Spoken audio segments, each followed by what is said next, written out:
ثبوت تو کسی کے پاس بھی نہیں ہے. اگر آپ کو لگتا ہے کہ جناب وہاں سے ہی یہ کام ہوا ہے تو وہ خفیہ ملاقاتوں سے ہی ہوتا ہے کہ جناب آپ ہمارے کچھ مفادات کا خیال رکھیں. اس طرح اوپنلی اپنی ایجنسیوں کے حوالے سے, اپنے سیکیورٹی اداروں کے حوالے سے اگر آپ یہ باتیں کریں گے تو ڈیفینیٹلی آپ کو کوئی بھی رعایت نہیں ملے گی.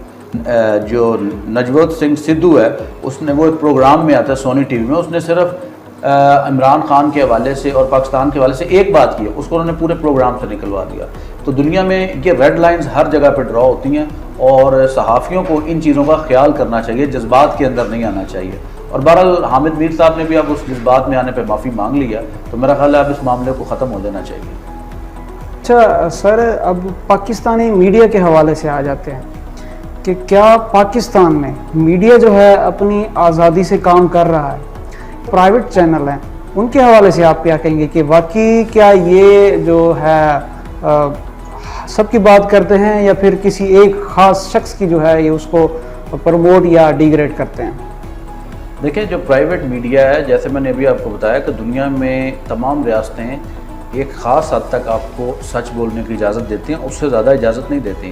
آپ یہ اندازہ کر لیں کہ جہاں جہاں امن ہوتا ہے, جہاں جہاں فوج ڈپلوائے نہیں ہوتی, وہاں پہ میڈیا کو جانے کی اجازت ہوتی ہے اور وہاں پہ میڈیا اپنی رپورٹنگ آزادی سے کر سکتا ہے. لیکن جو علاقے جو ہیں وہ ڈسٹربنس کا شکار ہوتے ہیں, جیسے کہ ہمارا قبائلی بیلٹ ہے جو آپ کے پی کے کا حصہ بن چکی ہے, یا بلوچستان ہے, وہاں پہ کچھ ایشوز ہیں, وہاں پہ آپ کو فری میڈیا, وہاں پہ آپ کو کوریج کی اجازت نہیں ملے گی. اس لیے نہیں ملے گی کیونکہ وہاں پہ حالات نارمل نہیں ہیں. وہاں پہ کیا ہو رہا ہے, وہاں پہ آپ کو صرف وہی اسی بات پہ یقین کرنا پڑے گا جو ISPR آپ کو بتائے گا. تو اس لیے میڈیا کو ایک خاص حد سے آگے, آپ دیکھیں مولانا سمیع الحق کے مرڈر کے بعد میڈیا پہ کوئی فالو اپ نہیں آیا, وہ کیس ختم کر دیا گیا. تو یہی میڈیا کی ریڈ لائنز ہوتی ہیں جن کو ہمیں کراس نہیں کرنا ہوتا. میڈیا کے لوگوں کو یہ بات ذہن میں رکھنی چاہیے کہ کوئی بھی ریاست ان ریڈ لائنز کو کراس نہیں کرنے دیتی اور نہ ہی وہ کرنی چاہیے. جہاں تک امن و امان کی صورتحال ہے, جن علاقوں میں لا اینڈ آرڈر کا مسئلہ نہیں ہے, وہاں پہ میڈیا آزاد ہے. آپ دیکھ لیں اقرار الحسن صاحب کا پروگرام ہے, وہ مختلف چیزوں میں وہ سٹنگ آپریشن کرتے ہیں اور جاتے ہیں اور وہ وہاں پہ ان کے جو کرپشن ہے اس کو بے نقاب کرتے ہیں. ٹھیک ہے, میڈیا آزاد ہے, وہاں تک وہ بات کر سکتے ہیں, لیکن آگے سیکیورٹی ایجنسیز کے اوپر یا ہمارے پوری ریاست کے اوپر کوئی ایسا سوالیہ نشان اٹھا دے میڈیا جس کو, جو کہ ہماری ریاست کے لیے نقصان دہ ہو, تو بہرحال اس کی اجازت نہیں دی جا سکتی. سر بڑھتے ہیں اپنے آخری سوال کی طرف کہ حال ہی میں یورپ میں مسلمان جو فیملی ہے اس کا مرڈر کیا گیا. ایک ٹرک ڈرائیور نے جو ہے انہیں کچل دیا اور پھر اس کو جو ہے کسی اور ڈھنگ سے پیش کیا جا رہا ہے یورپ میں, حالانکہ ایسا نہیں ہو, اسلاموفوبیا کے حوالے سے اس کو جو ہے بیان کیا جا رہا ہے. آپ اس بارے میں کیا رائے رکھتے ہیں؟ دیکھیں, میڈیا جو یورپ کے اندر میڈیا, اس میں اسلاموفوبیا تو ایک بڑے پرانے عرصے سے چل رہا ہے, اور خصوصاً اس میں جو بوم آیا ہے وہ 9/11 کے بعد جو امریکہ کے اوپر اٹیک ہوا, اس کے بعد وہاں پہ مسلمانوں کو ایک دہشت گرد کے روپ میں دکھایا گیا.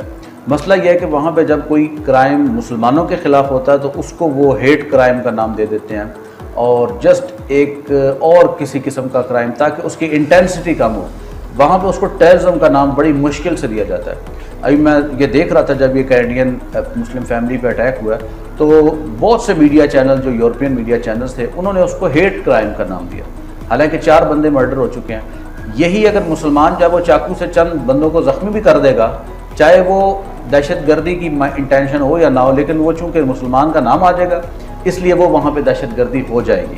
تو یہ ان کا ایک ڈوئل سٹینڈرڈ ہے جو کہ اسلام و مسلمز کے حوالے سے, اسلام کے حوالے سے ان کا پورٹریل جو ہے وہ بڑا نیگیٹو ہے.